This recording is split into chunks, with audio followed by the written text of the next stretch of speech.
se você fosse um policial e no meio da madrugada acabasse encontrando uma casa que supostamente não deveria existir mais, o que você faria? Ou se você encontrasse várias fitas bizarras com entidades malignas nelas e decidisse que precisasse provar que elas são reais, indo até essa cidade amaldiçoada, você acha que conseguiria sobreviver a essa aventura? Eu acho que não. Aqui é o Drake, e nesse vídeo do Derrotando Filmes, iremos acompanhar várias pessoas indo parar em Dark Bluff, e nunca mais saindo desse lugar abandonado por Deus. E eu vou apontar os erros cometidos, o que você não deveria fazer, e tentar tomar melhores decisões para derrotar, ou não, as fitas macabras da trilogia The Fear Footage. Definitivamente tem algo muito errado acontecendo nessa casa. Isso porque em 19 de abril de 2016, o departamento de polícia de Dark Bluff, Maryland, recebeu diversas ligações anônimas informando que uma casa que foi demolida há um ano atrás, depois que uma garota finalizou toda a sua família lá dentro, simplesmente reapareceu sem nenhum arranhão, o que era bizarro, já que até o dia anterior a casa não estava lá. E as filmagens que veremos a seguir foram recuperadas da câmera corporal do oficial Leo Cole, que foi mandado para investigar o reaparecimento repentino da casa, mas ele simplesmente desapareceu depois disso, e nunca mais foi encontrado. Com isso, vemos as gravações da câmera de Cole, que recebeu uma ligação da sua esposa enquanto estava indo a caminho da casa, prometendo que logo poderia ficar junto com a mulher, sem nunca imaginar que nunca vai cumprir essa promessa. Assim que chega na residência, percebemos que ela é completamente normal do lado de fora, então o policial começa a rondar a casa procurando por algo diferente, mas quando não encontra nada, ele avisa no rádio que entraria na casa, e podemos ouvir os chiados vindo do outro lado, e as vozes de outros policiais se comunicando. Porém, quando ele coloca seu pé dentro da casa,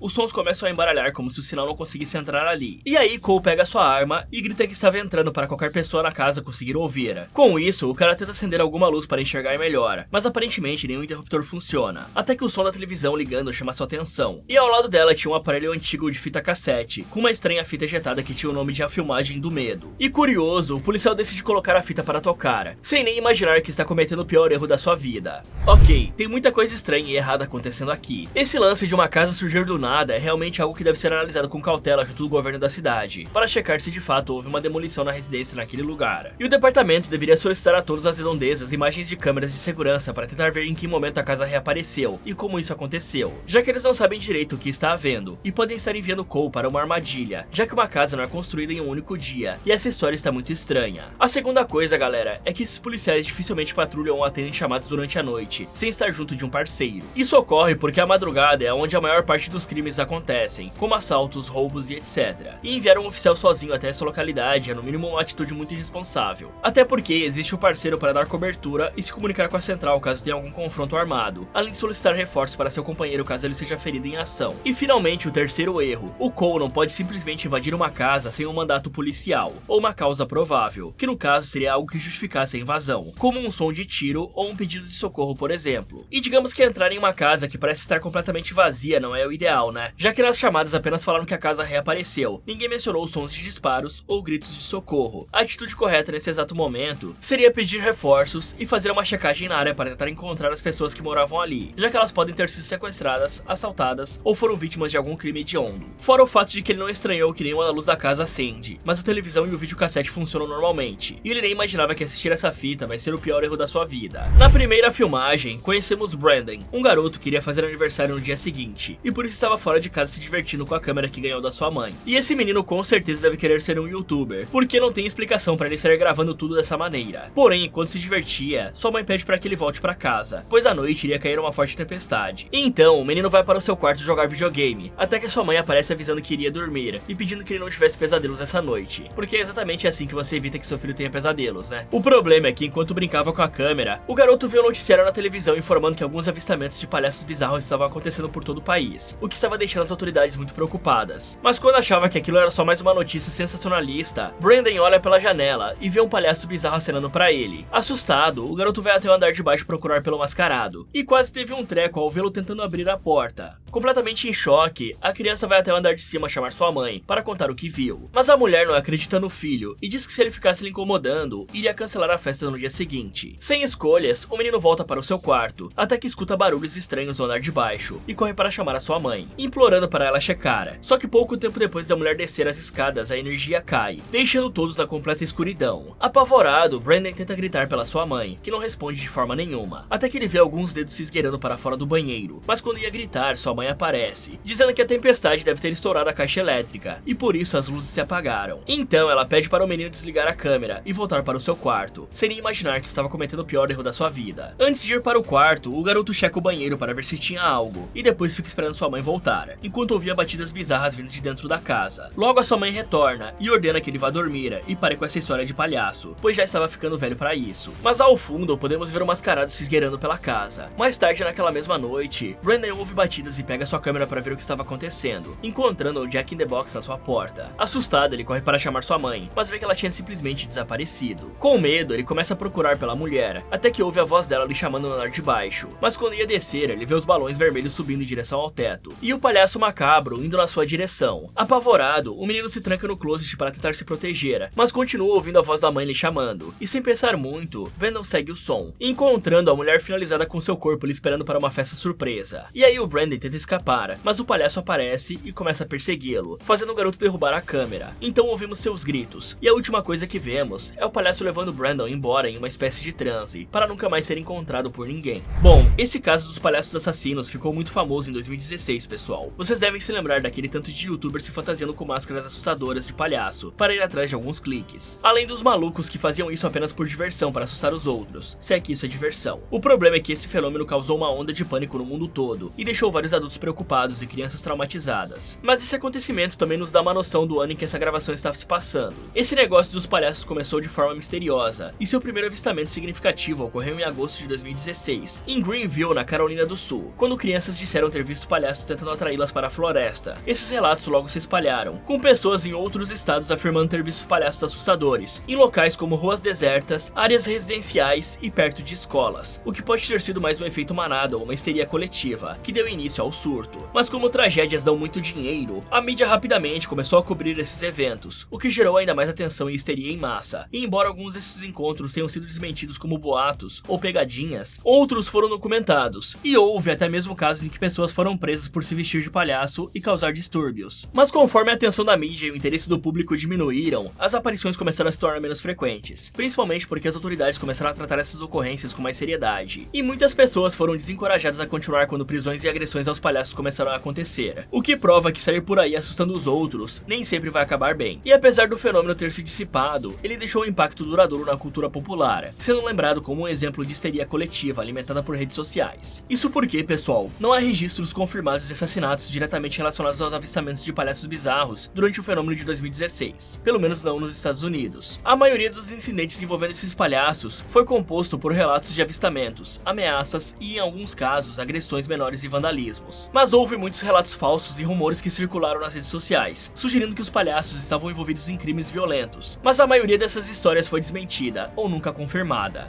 Mas voltando a falar de Brandon, esse garoto definitivamente parece ter alguns neurônios a menos. Primeiro, porque ao invés de checar lá fora, o garoto devia imediatamente ligar para a polícia, levando em conta esse surto de mascarados que estava acontecendo. Em seguida, o menino deveria checar se todas as portas e janelas da casa estavam trancadas para evitar qualquer invasão. Depois, era só pegar algo para se defender, como uma faca de cozinha, e colocar móveis como cadeiras ou brinquedos como carrinhos na escada, para além de dificultar a subida do invasor, criar uma chance dele escorregar e cair. E isso criaria um alarme improvisado, e nos daria tempo de reagir quando a figura mascarada entrar. Agora, falando da mãe dele, se havia notícias de palhaços bizarros aparecendo ao redor do país, ela deveria ao menos dar mais atenção para o que o filho estava falando, e não é possível que ela não ouviu os sons de gente correndo no andar de baixo. Parece até que a mulher já estava tão cansada de ser mãe que só deixou o monstrão finalizar ela. E Brandon também não se ajuda, já que ele estava com a maldita câmera na mão e tinha gravado a criatura. Era só mostrar a filmagem para sua mãe para fazê-la acreditar ao invés de ficar falando bobagem. E assim que a sua mãe desapareceu, o garoto tinha que se trancar em algum lugar e ficar escondido, ou tentar sair pela janela e descer até o chão para chamar ajuda em algum dos vizinhos. Só que nesse caso é bem possível que o palhaço seguisse Brandon e lhe capturasse. Fora que essa criatura não parece ser humana, e sim uma entidade, que além de ter o poder de encantar as crianças como fez no final, também pode imitar vozes e se teleportar pela casa, já que toda hora ele aparecia em um lugar diferente transitando pelos corredores, então é bem possível que o garoto não tivesse a menor chance de fugir. E só pra deixar claro, se um palhaço mascarado com poderes sobrenaturais decidir invadir a sua casa no meio da noite, provavelmente você não vai ter recursos para lidar com ele, e vai de base no processo. Eu já falei isso algumas vezes nos vídeos de Hell House.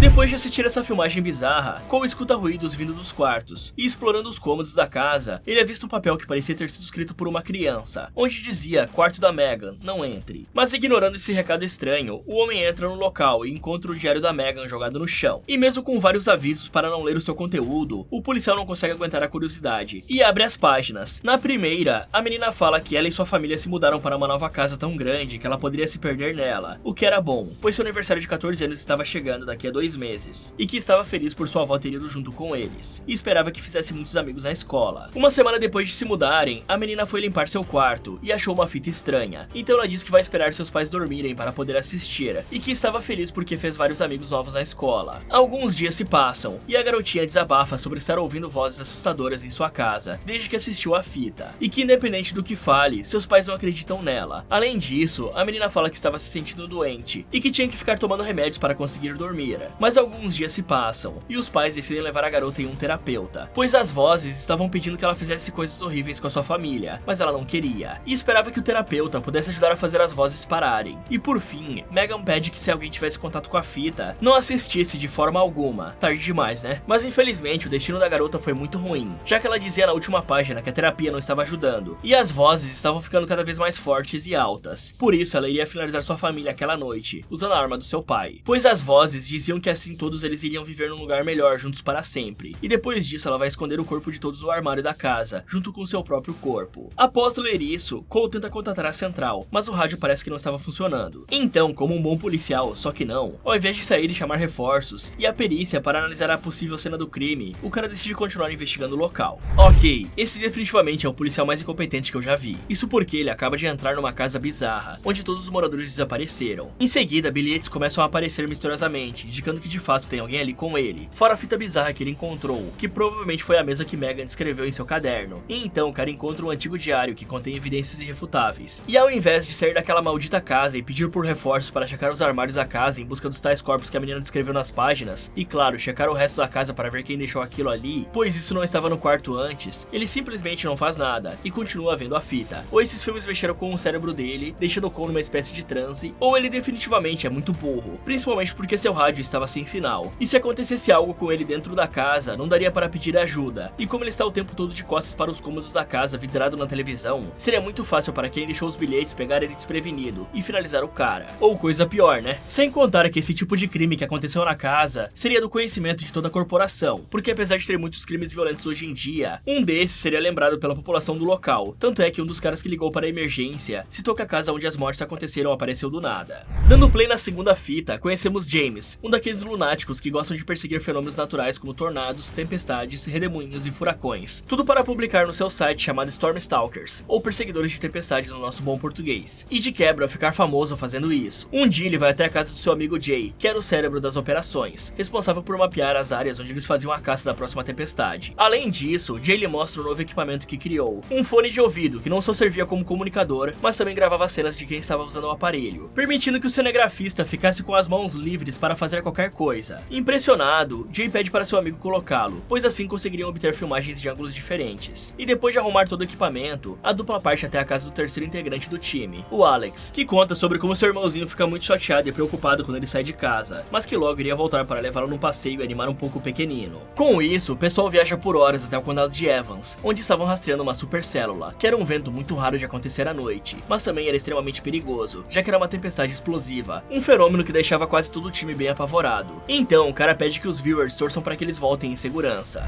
Ok, no mínimo você tem que ter um parafuso a menos para caçar tempestades ou qualquer outro fenômeno natural, e eu nem falo isso para ofender. É que isso é extremamente perigoso mesmo, e não deve ser feito por pessoas leigas e sem os equipamentos necessários para capturar direito os sinais temporais, e principalmente se manter seguro no meio de tudo isso. E eu já adianto aqui que essas coisas são muito caras. O primeiro equipamento que eles tinham que levar, e parece que nenhum deles tem, é um kit de primeiros socorros para caso algum deles se machuque gravemente. E também equipamentos de segurança, como capacetes para não tomar uma pedrada de granizo na cabeça, além de um celular via satélite para o caso deles ficarem sem sinal e precisarem pedir ajuda. E o walkie-talkies para poderem se comunicar um com os outros no meio do temporal, já que às vezes a ventania é tão forte que não dá para ouvir nada. Fora os equipamentos para medir a velocidade dos ventos, a temperatura atmosférica, a umidade do ar e, claro, uma câmera com visão térmica, para catalogar as massas de temperatura da tempestade. Fora que os veículos mais indicados para caçar tempestades fortes são geralmente caminhonetes e SUVs, com tração nas 4 rodas. Porque além de serem veículos pesados, o que dificultaria acidentes gerados pelo vento, como um tornado mudando a rota do trajeto ou empurrando o veículo para fora da estrada, sem contar, é claro, a tão famosa aquaplanagem, que é responsável por muitos acidentes em viagens no meio da chuva. Também seria necessário preparar o veículo com redes e coberturas de proteção contra detritos e granizo. Isso porque, pessoal, uma supercélula, que é o tipo de tempestade que eles mencionaram, é uma tempestade extremamente forte e com uma estrutura organizada. As supercélulas são tempestades mais perigosas e têm o potencial de produzir fenômenos meteorológicos extremos, como tornados, granizos de grandes dimensões, ventos fortes e chuvas torrenciais. E por isso temos que ter uma série de cuidados, ao nos aproximar de zonas onde uma dessas está acontecendo. E pelo que parece, esses caras não estão levando um terço do que eu comentei anteriormente, então a chance dessa viagem dar errado é gigantesca. Enquanto os amigos dirigiam em direção à tempestade, James começa a ficar meio relutante, já que estavam demorando mais do que o tempo previsto para chegar na tempestade. O problema é que essa pequena distração fez com que o Jay perdesse atenção na estrada, fazendo ele atropelar um cara por acidente. Desesperados, os amigos desceram do carro para checar se o cara ainda estava vivo, e para a infelicidade deles, o homem parecia ter batido as botas. Com isso, James liga para as autoridades para pedir ajuda, mas não sabia informar muito bem onde exatamente eles estavam. Até que no meio da conversa, ele simplesmente é atingido por um headshot, vindo de alguns cultistas mascarados que estavam nas redondezas, que aparecem e começam a perseguir os outros dois sobreviventes, que acabam se separando no meio da correria e dos sons de tiro. Jay vai até o meio do mato e desliga a câmera por um tempo para não chamar atenção. Quando os cultistas vão embora, ele segue o caminho pela floresta tentando encontrar o Alex, e acaba chegando até uma construção abandonada no meio da floresta, onde percebe que estava cercado de figuras encapuzadas. Sem ter escolha, o cara entra na construção abandonada e se esconde em um canto até que os cultistas passem reto por ele novamente. E aí ele sai pela construção completamente perdido e sem fazer ideia de como achar a saída, até que ele começa a ouvir alguns choros e vê pichações estranhas de pentagramas nas paredes, com frases como Satã vive. E como se isso já não fosse assustador o suficiente, Alex aparece do nada dando um baita susto no Jay, e juntos eles começam a procurar uma saída daquele labirinto de corredores. Só que quando mais fundo na construção eles vão, piores os grunhidos ficam, até que eles chegam em uma área que parece muito ser uma zona de ritual, e seguindo em frente eles escutam um rugido assustador. It's fucking... Até que Alex abaixa sua guarda e é puxado para as trevas por uma criatura, que depois de finalizar o jovem, passa a perseguir o Jay pelos corredores. Mas por sorte, o cara consegue sair dali inteiro, mas enquanto procurava uma saída, o cara começa a ser perseguido novamente pelos cultistas. Só que Jay é o Neymar dos Estados Unidos e dribla todos eles, conseguindo voltar até o seu carro. Porém, quando ele liga os faróis, Jay percebe que estava cercado, e aquele é o seu fim. Com isso, vemos pela câmera de fone de ouvido que os cultistas o levam até o local do ritual e desconectam a sua cabeça. Em seguida, o líder diz que o objetivo estava completo e que seu Lorde agora estava entre eles. Por fim, vemos ele usando as chamas de uma fogueira, dizendo que agora poderiam abrir o portal para a eternidade. E a última coisa que vemos é um vórtice de fogo se abrindo entre eles. Com o fim dessa gravação assustadora, voltamos para o Cole, que estava ficando paranoico depois de ver tanta bizarrice em uma única noite. E aí ele escuta sons vindo do andar de baixo e vai checar se tinha alguém por lá. Cole tenta contatar a central novamente, mas seu rádio simplesmente não funciona. Do nada ele ouve uma voz vindo do andar de cima, mas quando sobe, além de alguns ruídos estranhos vindos do quarto, ele não vê nada. Então o cara dá play na próxima fita. Ok, essa situação de ser perseguido em uma floresta que você não conhece é um pouco complicada de sobreviver, mas podemos começar evitando gritar, para que os cultistas não saibam nossa localização. Além disso, desligar as luzes mesmo que seja perigoso, também é essencial para que não sejamos avistados a longas distâncias. E aqui uma câmera com visão noturna nunca fez tanta falta, né? Eles já iam procurar um tornado durante a noite, não custava nada ter uma também. Em seguida é só nos escondermos na mata, em alguma gruta ou no meio da vegetação até que os caras vão embora, porque voltar até o carro não é uma opção, pois se os cultistas forem espertos, é óbvio que eles ficariam esperando um sobrevivente tentar voltar para o veículo. Então o melhor a se fazer é se esconder e fazer o caminho inverso ao veículo, seguindo a estrada a pé mesmo até achar ajuda. E claro, temos que pegar gravetos afiados e pedras para usarmos como arma em caso de conflito, o que seria útil principalmente dentro daquela construção abandonada, onde seria mais fácil pegar os caras desprevenidos e finalizá-los. Mas ficar parado em posição fetal até o dia raiar não seria uma má ideia em um caso assim, afinal, dificilmente os cultistas continuariam o que estavam fazendo com a luz do sol. E por falar no prédio, era muito importante não sair gritando e falando alto como eles fizeram no final. Isso porque o eco poderia chamar a atenção dos cultistas e do que mais estivesse vivendo ali dentro. Mas o problema é que assim que eles se perderam na floresta e dentro da construção, as chances deles sobreviverem eram mínimas, principalmente porque os cultistas pegaram a única forma que eles tinham de escapar dali, que era o carro. E eles estavam armados, enquanto Jay e seus amigos não tinham nenhuma forma de se defender, fora o demônio que se escondia pelas redondezas. Então é praticamente impossível esses caras saírem dali com vida. E falando do Léo, eu não sei como é que o cara viu aquele bilhete da garota que se finalizou e continua dando play nas fitas sem nem tentar sair da casa. Isso não faz o mínimo de sentido, a menos que o cara esteja sendo subconscientemente controlado por alguma entidade que não conhecemos. Na terceira gravação, conhecemos Daniel, um cara que se mudou para Bettsburg, na Pensilvânia, há mais ou menos 3 semanas. E o coitado vem ouvindo barulhos muito estranhos vindo das árvores no fundo da sua casa. E o cara até tentou contar para sua esposa Kate o que estava acontecendo, mas ela o acusou de estar usando drogas novamente, e por isso pegou sua filha Sarah e foi embora ficar com a mãe por um tempo. Por isso ele decidiu documentar as coisas para provar a Kate que não tinha voltado a usar tóxicos e mostrar que tinha algo muito estranho acontecendo nas redondezas. Daniel até conversou com 2 dos seus vizinhos para saber se algum deles também ouviu os sons, mas ambos disseram que não perceberam nada de diferente. Sem saber mais o que fazer, Daniel publica seu caso em um fórum de histórias bizarras da Pensilvânia, e logo um homem chamado George entra em contato, passando seu número de telefone para contar ao Daniel o que achava que estava acontecendo. E quando liga para o estranho, George lhe conta que apesar de não poder ajudar com o problema, ele sabia mais ou menos ao que ele estava relacionado, já que em 1989, um novo pastor chamado Simon Marsh chegou na cidade, e Simon montou uma pequena igreja no terreno atrás do prédio do Daniel. Até que em 1991, quando George completou 20 anos, o pastor organizou um evento de Halloween para as crianças na sua igreja. Porém, quando deu 3h30 da manhã, um dos policiais locais foi até a igreja para ver como seu filho estava, e lá ele encontrou 12 crianças sem ouvidos, olhos e línguas, com papéis em suas mãos, que diziam o seguinte: não ouça o mal, não veja o mal, não fale o mal. E aí, Daniel pergunta o que aconteceu com Simon, mas George não sabe dizer, já que quando chegaram lá o cara tinha simplesmente desaparecido, e o único sobrevivente do massacre foi seu próprio filho de 2 anos, que foi encontrado chorando no berço, e ele foi adotado por um casal em uma cidade vizinha. Intrigado, Daniel pergunta como George sabia disso tudo, e ele revela que uma das crianças era sua filha. Com isso, o cara encerra a ligação, deixando Daniel com mais perguntas do que respostas. Quando chega a noite, Daniel decide deixar sua câmera gravando na janela para captar os sons, e podemos ouvir nitidamente gritos de crianças misturados com algumas pancadas fortes vindo da floresta.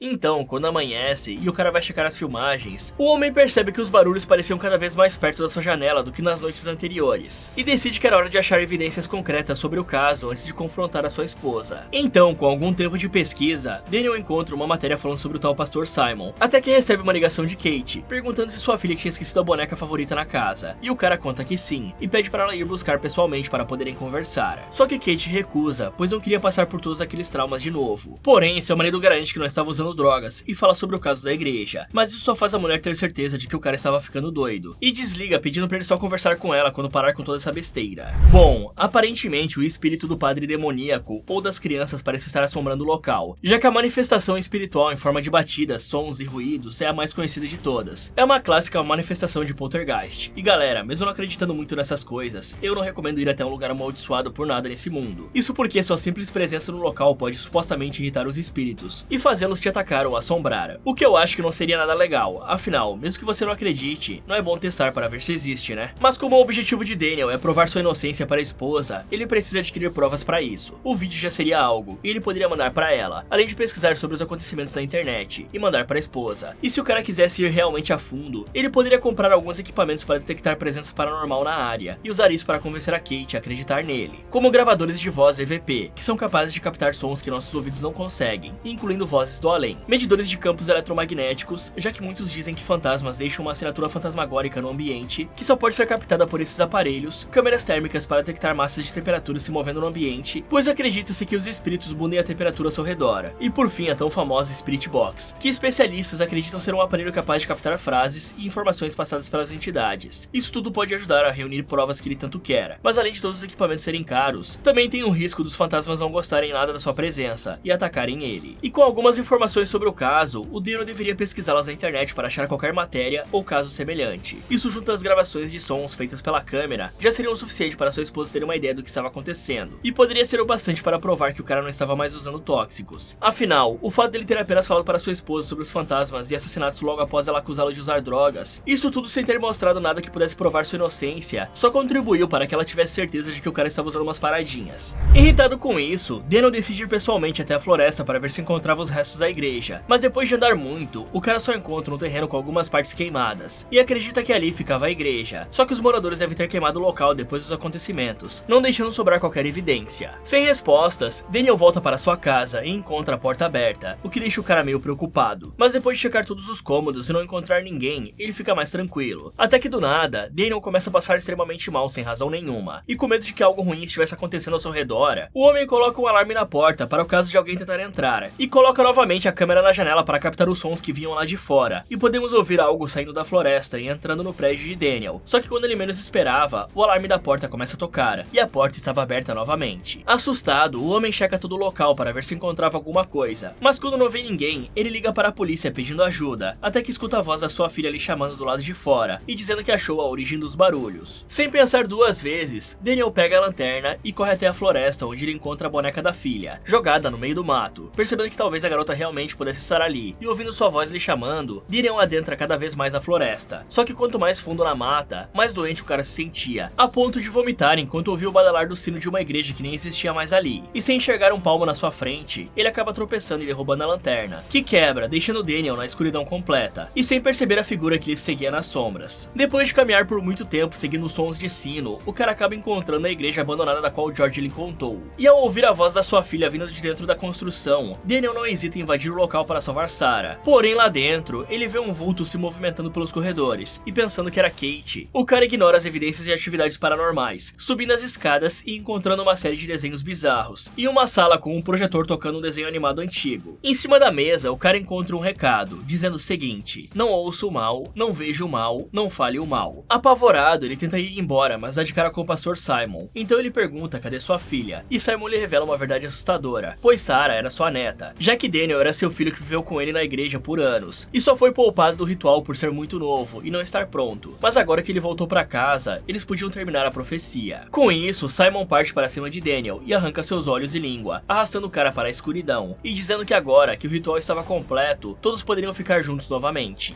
Ok, esse cara definitivamente tinha que melhorar a segurança da sua casa antes de qualquer coisa, ou se mudar logo que é mais fácil. Não basta colocar um alarmezinho debaixo da porta, o ideal seria pedir para trocar as fechaduras, já que quem quer que esteja abrindo estava fazendo isso facilmente e sem fazer barulho, então provavelmente tinha a chave da porta. E como o homem não tinha uma boa relação com a sua esposa, era bom se prevenir e colocar travas magnéticas nas portas. Outra coisa que o cara fez de errado é sair imediatamente do quarto assim que o alarme disparou. Isso porque se realmente fosse um invasor, galera, a pessoa poderia estar armada e finalizar o Daniel. O melhor a se fazer seria bloquear a porta do quarto e ligar imediatamente para as autoridades. Além disso, o cara provavelmente mora sozinho nesse prédio, porque é impressionante que nenhum dos vizinhos tenha saído para ver o que estava acontecendo com o alarme alto daquele tocando. Se bem que o senso de autopreservação desse cara é absurdamente ruim. Afinal de contas, ele sabe que tem espíritos de crianças na floresta e não faz ideia de quais as capacidades dessas entidades, que podem muito bem ter o poder de imitar vozes, e estar usando a voz da Sarah apenas para atrair ele até a floresta, porque não faz nenhum sentido a menina ter ido parar ali do nada, já que ela estava com a Kate, e dificilmente a mulher iria fazer uma visita ao seu marido depois daquela discussão. Imagina levar a criança junto. Ir até a floresta já é estupidez, mas entrar numa igreja amaldiçoada é mais ainda. E levando em conta que o Daniel fazia parte de uma profecia e que o pastor estava praticamente controlando a sua mente e o influenciando a ir até o local, assim que o Daniel entrou ali, suas chances de fugir são zero, principalmente depois que ele ficou cego, pois além de não conseguir enxergar o caminho de volta, o cara ainda estava sem ajuda e não conseguiria gritar por socorro.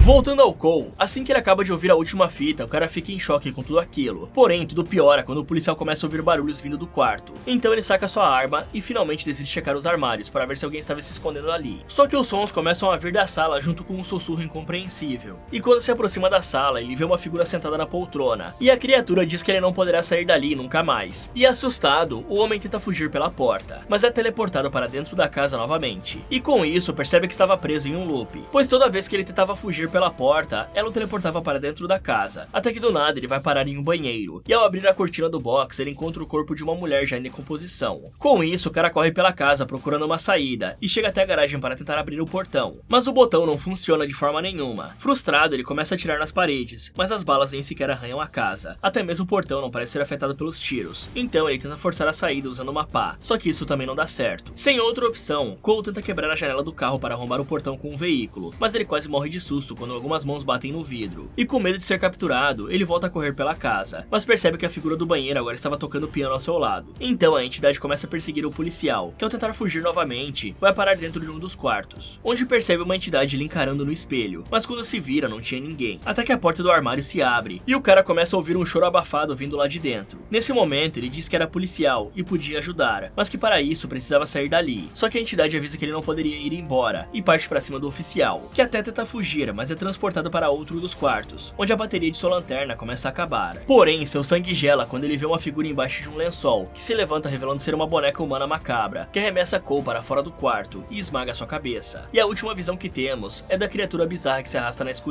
escuridão. Na manhã seguinte, a câmera corporal de Cole foi encontrada no endereço que foi passado para as autoridades. Mas o mais bizarro de tudo é que não havia nenhum corpo no local, e principalmente, não tinha nenhuma casa. E é por isso que as filmagens se tornaram um mistério até os dias de hoje. Bom galera, é óbvio que não tinha como Cole sair vivo dessa depois de assistir a fita completa, já que aparentemente ela amaldiçoou o espectador, causando dois efeitos. O que vimos em Cole de ser atacado pela família que morava na casa e ficar preso no local, já que a fita finaliza todos que assistem, ou o efeito que vimos em Megan, que é de deixar o espectador completamente insano, até que ele mesmo termine o serviço de finalização, se é que vocês me entendem. Como se não fosse suficiente, Cole ainda estava preso em uma casa que deve ser uma falha dimensional, conseguindo teleportar ele para outros cômodos, deixando o cara completamente preso, sem conseguir chamar ajuda pelo rádio, e sem qualquer outra forma de sair dali. E se fosse apenas isso, ainda daria para ele tentar sobreviver dentro da casa por um tempo, comendo os mantimentos da cozinha. Só que o fato de terem criaturas paranormais no local não aumenta em nada as chances dele sair vivo dessa. E sair gastando sua munição à toa em paredes e portões de aço também não ajudou muito o policial a se defender, fora a chance alta que essas balas tinham de ricochetear e feri-lo gravemente. Então assim que entrou nessa casa maldita e assistiu a fita amaldiçoada, Cole já estava condenado e não tinha como se defender ou escapar.